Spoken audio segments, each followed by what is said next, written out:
Welcome to the Spaghetti Wall, the show where we throw big ideas at the wall of life and see what sticks.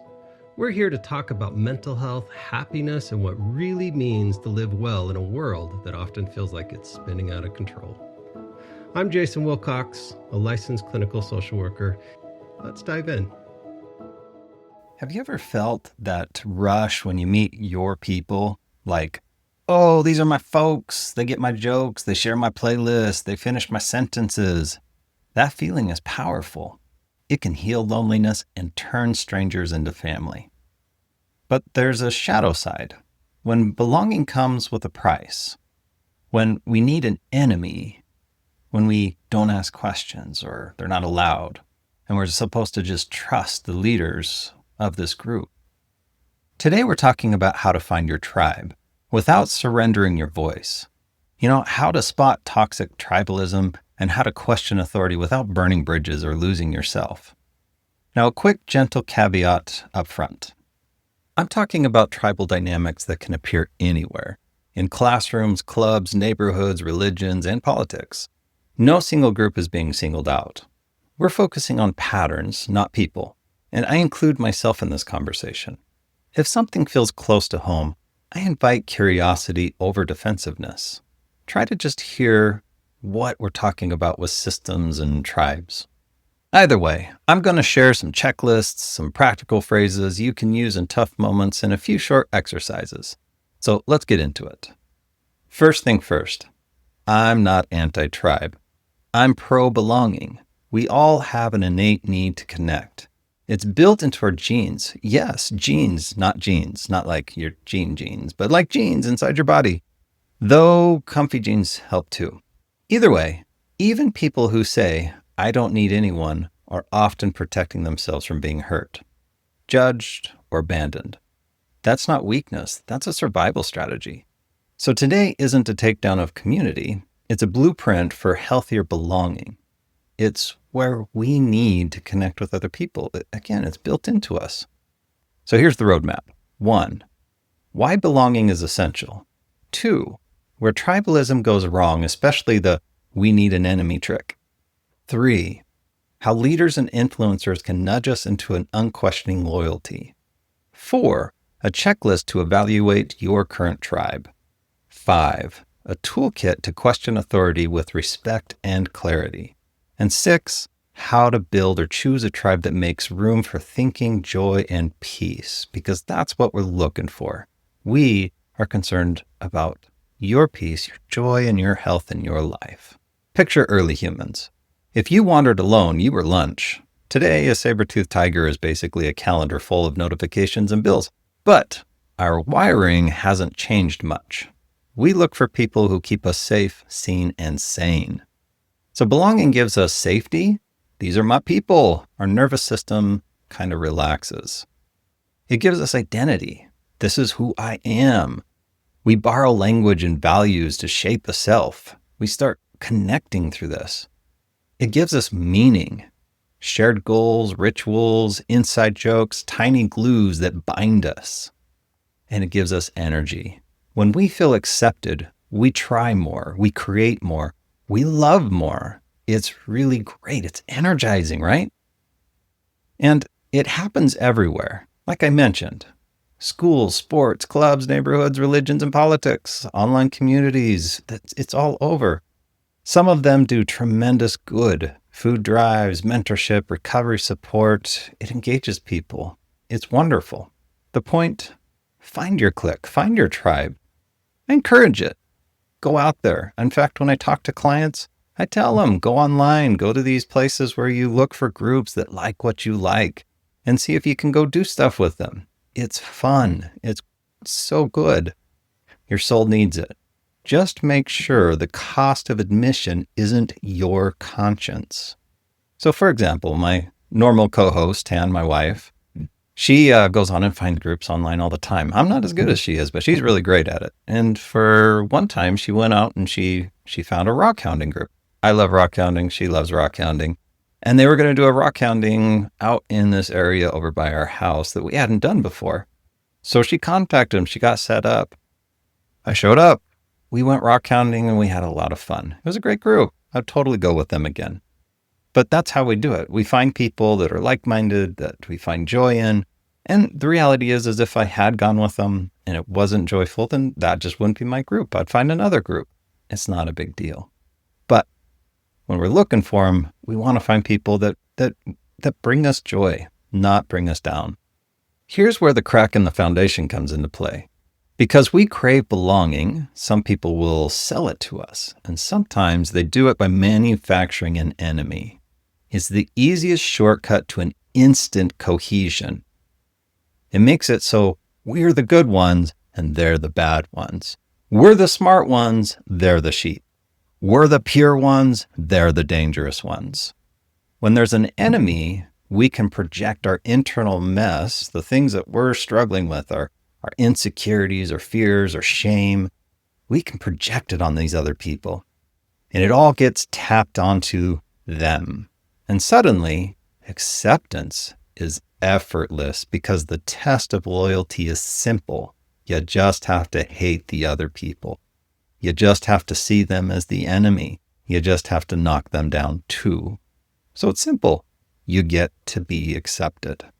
This is why you'll see enemy making in school cliques and these different areas that we've been talking about, right? The sports, streets, religions, politics, work cultures. The logic's the same. It feels powerful like armor, but it quietly steals things from us.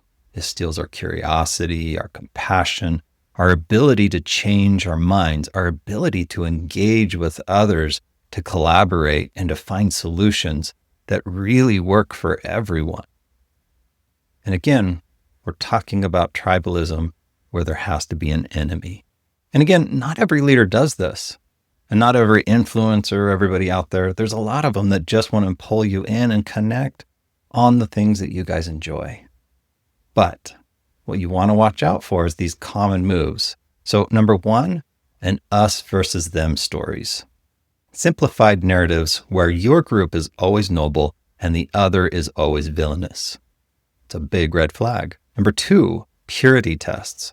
If you question this one belief, you're out, or we're going to admonish you, or we're going to laugh at you. If it has to be purity, watch out. That can be a big red flag as well. Number three, thought-terminating cliches. Phrases that end thinking. It's just common sense, or real fans don't ask questions. Another one might be, because that's how we've always done it. They might even go as far as saying, if you don't believe that way, then you're bad or wrong or whatever. Watch for the thought terminating when they do it. Number four, information control. Only approved sources are allowed. Everything else is fake or dangerous. It's when they shut down information. They want to control the narrative. That's another, again, red flag. Watch for those things. Number five, it's shame and fear. Public callouts, labels like traitor or heretic for people who raise concerns, for people that have a differing viewpoint. So that's another one. 6, emergency mode. A constant sense of crisis that justifies harsh rules and silences dissent. We don't have time for debate. Or you have to follow this because of this thing that's happening, right? What they're doing is they're trying to make it so there can't be a way to have a conversation anymore because of this other quote unquote justifiable thing that's an emergency that has to happen fast. Number 7, charisma over accountability. It's where the leader becomes a brand or the influencer becomes a brand. It's where criticism equals betrayal, right? This is very black and white. This is where it gets a little concerning because not everything's black and white. There's a lot of information out there. And so continuous learning and understanding and pulling in information is a really big part of a leader bringing a group together to forming this tribe. None of this requires a cartoon villain. Sometimes it's well-meaning people who've learned that cohesion is easier when nobody asks questions. But here's the truth. Healthy authority invites questions. Unhealthy authority punishes them. Unhealthy authority is pulling groups together because of an enemy, because of a perceived group or person that they are going to label as the bad, the enemy, the problem, and pull everybody together for that reason. Healthy authority looks at the fact that we're pulling people together because of a common interest, because of what we all enjoy together or want to do together or talk about together. So for example, I remember one time a number of years ago at a company I was working at, and there was this leader, kind of a organic leader, a perceived leader inside of this area. And this person started bringing people together to tear somebody else down. It became very much about, hey, we're going to band together because of this evil over on this other side of the company, and they're the bad, and they're the no good. And so it's pulling it together for that purpose, that cause, right? So everybody gets in there, and now you got this tribe that's all based on trying to find the bad of someone else. Versus when you see a team get pulled together because there's a project or there's shared interest in making something happen. For example, we did this great project at this company where we looked at the healthiness of the organization, and many people wanted to get involved to identify ways to make the organization healthier. This isn't about who's the evil. It's not about not questioning authority. It's about let's come together to make a difference, to pull our shared interests and ideas to make something happen. That's a healthy group. Again, because nobody's shutting down ideas necessarily, and nobody's making someone else the villain, the evil, to be able to feel the closeness, to feel the acceptance. So why do we go along with the don't question mentality? Well, normally it has to do with the psyche. It's because it feels safe and clear. If the leader is always right, we never need to wrestle with uncertainty. The brain actually likes that. The brain does not like uncertainty. It wants to fill in the gaps. If there's something that's uncertain or missing, the brain says, ooh, that's scary. Let's fill it in. So that helps with that area if everything is just black and white. The other thing is, if the enemy is always wrong, we never need to examine our own blind spots. That's dangerous. Because if we're not looking at our blind spots, we might go right off the cliffside. It's important to be able to look at our blind spots. But this is why the brain likes it, though. Because if there's the enemy, I don't have to look at those blind spots. And the brain, if there's what's called a negative core belief involved, you're welcome to listen to another episode where we talk about what that is. But if it's involved, the brain does not want to look at blind spots. The blind spots are dangerous because the brain says, ooh, if I look at those, that could mean terrible things about me or my group. But these costs are real, right? So on a personal level, you lose critical thinking and self-trust. Your world starts to shrink. Now, I don't mean shrink like you're not getting a bigger group, because that does happen, right? Your group expands. But your world shrinks in your capabilities, your capacity, the growth that you could have, the difference you could make. On a relational level, friendships become conditional. Love becomes performance-based. It starts to change how we engage. We're not being pulled in on the acceptance of the self, like who you are and how magnificent and amazing you are, pulled into a group that everybody's seeing this. It's more about, remember, what the wrong is on the other side, and the leader needing to be the one that gives the dictation. So you start losing that more beautiful connection that you can have inside of your tribe. The other cost is within groups. Innovation starts to die. Echo chambers get louder and meaner because they have to get that meaner to get people to feel more accepted. It's the simple way, right? Again, it feeds a part of the brain that people feel accepted fast, easy, quick. The last one is societal. Polarization increases, hardens. Violence is more justifiable. And I'm not meaning just like physical violence. I mean just like violence with words and dialogue. Because the dialogue no longer is needed. Because you can target somebody else. So what's the point of talking? If they're the enemy, they're the bad, there is no point in talking anymore. Now it's just all about the destruction of the other. Again, which feeds the brain because the brain goes, ooh, I'm accepted instantly. The saddest part of all this is we stop seeing each other and we start only seeing labels. We start categorizing people instead of seeing them for the wholeness that they are. We start missing the pieces that can pull us together and we start pushing apart. When people become labels, empathy turns off like a light switch.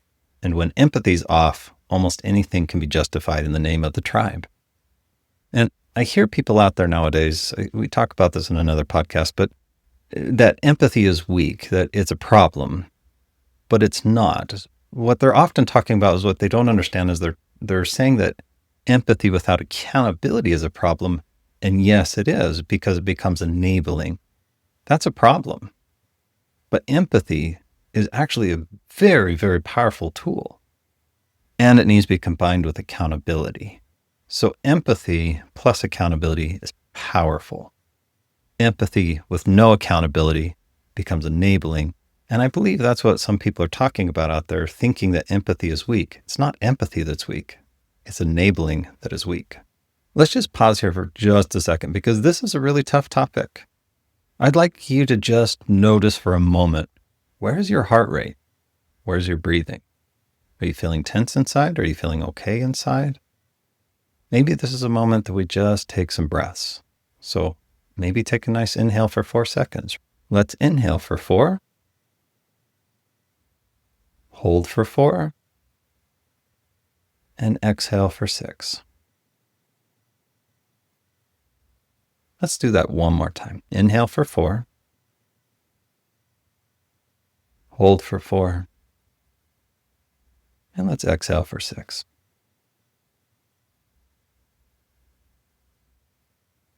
So just notice how your body might feel a little bit calmer if it was feeling a little tenser.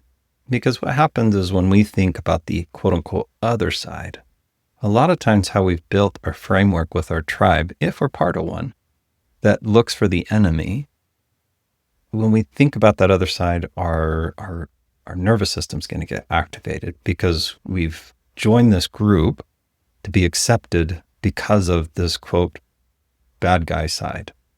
And if we start trying to interfere with that, the brain's going to go, oh, scary, scary, scary, scary. We can't go that direction because we're going to lose our tribe.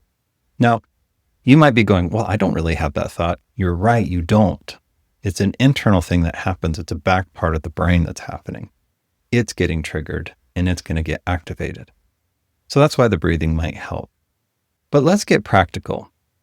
Let's do what we call a tribe audit. 10 questions. And again, if you need to take a breath while we're doing it, take a breath. But jot them down or just answer in your head. If you hear more than 3 yeses, treat that as a yellow light. Number 1, enemy requirements. Do I feel like I need a villain to feel bonded with this tribe?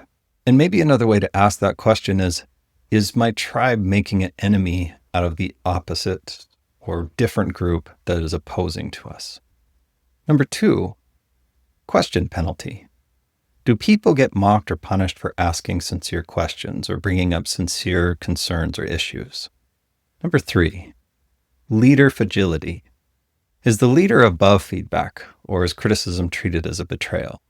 Are the influencers and other people doing that same thing, that they knock others down, that can't have any questions there? Number 4, information walls. Are outside sources automatically dismissed? Is information being controlled or confined that anything outside of it is bad or not good and you should stay away from? Number 5, purity spirals. Are we always hunting for who's not pure enough? Who doesn't conform enough? That's a big issue. Number 6, all or nothing thinking. Are complex issues reduced to loyalty tests? Is it not allowed to look at it a little deeper and look at all sides of it? It's got to be the all or nothing. Number 7, a shame culture. Do people fear being humiliated in public or private if they're going to be part of this tribe? Number 8, constant crisis.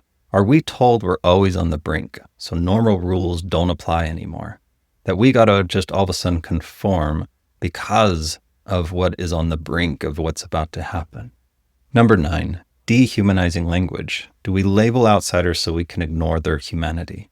Do we make them, again, kind of the enemy or tear them down or find ways to create labels that just lump them into a group without recognizing they're just more humans, living their lives, finding their way to try to cope with all the stress and difficulties in life? Number 10, the joy deficit. Has laughter, nuance, and curiosity gone missing? Is that kind of pushed away? Or is laughter controlled and made to be within the confines of the tribe? A healthy tribe doesn't score perfect. No tribe does. But a healthy tribe repairs. It can admit wrong, apologize, and course correct without exiling people. It will bring you in to build you up, to make it so that you're part of everything, not bring you in so that you can be part of the collective to go against somebody. If you're shopping for a tribe or renovating your current one, look for some things. Look for, is there psychological safety? Is it okay to be wrong and still belong? Is there open doors? New people can join without a gauntlet or purity tests. Is there accountable leaders? Power is transparent. Feedback is valued. There isn't a leader or influencers that are trying to destroy somebody else so that you can be part of it. And then the next one, shared purpose over shared enemies. You bond around creation. You bond around self-identity, about you becoming part of the group because of you versus destruction. Next one is diverse thoughts. Disagreement is a feature, not a bug. It's okay to have disagreements because that just means we get to have a conversation. It's okay to have opposing views and opinions. Next, repair rituals. Clear ways to apologize, learn, and move forward. Because again, if the tribe is built on the fact that we're a group that enjoys each other and works together, then it's okay to make mistakes. It's okay to have differing things happening and to be able to move forward with that. And our last one, joy and play. Inside jokes that don't cut anyone down, rituals that build life. Again, this is all about building people versus coming together for a destruction. If your group hits most of these, you're likely in a good for you community, even if it's imperfect. This is a place to grow and be healthy and find joy in life. Well, now let's take a different look at this topic. Let's say you care about your group you're in and you want to stay in it, but you're concerned about some of the things happening and you want to raise those concerns. Here's a simple framework I call QUEST. Use it in a meeting, practice, class, or community gathering. So first, Q, question with curiosity. Like, can you help me understand how we landed on this rule? U, use shared values. So you might say something like, we say we value growth. Does this policy help us grow or shut down dialogue? E, evidence, please. What information or examples are we basing this on? Is there data we're missing? S, steelman the other side. So you might say, if I were making the opposite case, the best argument would be, now when you're doing this, show fairness. Don't try to again make the demon out of the other people. T, test for repair. So you might say, if we discover this isn't working, how will we adjust? What's our review date? What's our review process? And here's some phrases that lower defensiveness. You might say, I might be off. Can I float a concern? Or, I'm on the team and I also want to protect our long-term health. Another one might be, what would change your mind? Here's what would change mine. And one other that you might be able to use is, what are the risks if we're wrong? And how would we notice early? Now, here's some boundaries when questions aren't allowed that you might be able to use. So saying something like, I value this community and I can't agree to a rule that forbids questions. Or, if feedback isn't welcome, I may need to step back. I want to be honest about that. I remember there was one time I was talking to a leader and I brought a concern to her. Now, the current concern was very real and it was going to have a big negative impact. And when I went to this leader and I said, hey, here's this thing that might happen if we go in this direction. It was a direction she wanted to go in. And what she told me after I gave her the information is she literally said, Jason, are you threatening me? And I was like, what? What do you mean? I'm just trying to bring information to you. She's like, no, that's a threat. And I said, I am not threatening you. This was a tactic by a leader that wanted to shut this down. She was trying to shut my voice down. This wasn't healthy. That's not okay. There was no threat. I was bringing an issue to her attention so that we could make a wise choice on how we moved forward. So here's things that you could use in your tribe if some of the more red flags, yellow flags are happening. So like a scenario 1, the enemy shortcut, right? Someone says, those people ruin everything. Well, you could say something like, I want us to win on our merits. What's our plan that doesn't rely on hating anyone or tearing someone else down? Maybe scenario 2, the purity test, right? Someone says, if you really belonged, you'd agree. Well, you could say something like, belonging that requires agreement isn't belonging, it's performance. Can we make some space for loyal disagreement to where we can have differing of views and talk about those? Scenario 3, the don't question rule. So maybe what's said is, we don't question leadership here. Something you could say is, well, leaders get better with good questions. Can we try one and see if it improves the plan? So you're trying to make it safe or propose something that allows discussion. Scenario 4, shaming the dissenter. So they might say something like, wow, guess you're not one of us. Or even the example I gave earlier with one of my bosses where she says, you're threatening me, right? She was trying to make me into this bad thing because I was bringing up an idea she didn't like or a consequence she didn't like. So what you might say is, I am, and I care enough to speak up when something feels off. And that's similar to what I told my boss at the time. I tried to help her see that there was no threat here, that I'm just saying this course has this negative impact. So if we're okay with that negative impact, hey, cool, no problem. I just wanted to bring it to your attention. If you're not okay with that negative impact, then we might need to change course or tweak it.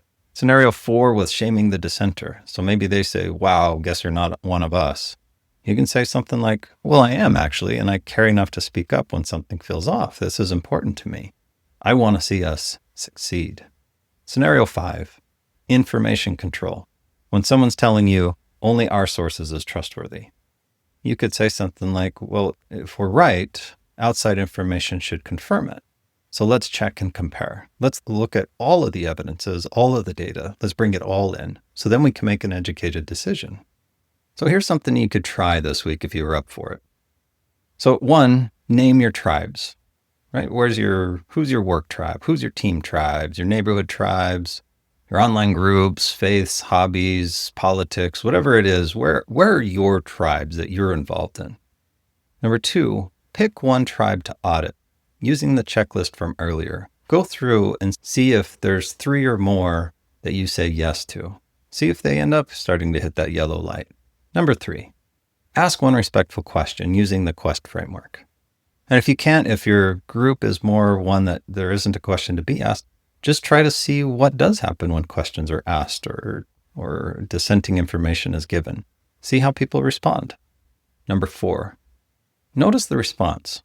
Was there openness, defensiveness, silence? Number 5, decide one action. Stay and engage, set a boundary, or step back. What would you like to do? Is this a tribe that grows you and builds you and creates a way of being that you want? Or is this a tribe that tries to find ways to tear others down so that you're accepted that way? Again, leaders out there and influencers out there, there's some that will definitely grow you and make life great. And there's some out there that all they want is you to join because you'll immediately be accepted because there's the enemy on the other side. And if you're listening to this because you're currently a leader of a tribe or a coach, a teacher, a moderator, a manager, I'd encourage you to model it. Invite a question today. Reward thoughtfulness. What you're going to do is you're going to build real strength, not just loud loyalty. You're going to build a tribe that grows people versus a tribe that's built on something that's a very thin framework. Finding your people is a gift. Just make sure the welcome mat doesn't say, leave your brain at the door. A healthy tribe doesn't need an enemy, and it never punishes sincere questions. If today helped, share it with a friend and tell me which script you tried. Make a comment, let me know what helps and what doesn't. I'm glad you're here, and I'll see you in the next show. Always feel free to check out more of our podcasts at the Spaghetti Wall. And watch out for leaders and influencers that try to bring you in by making someone else the enemy.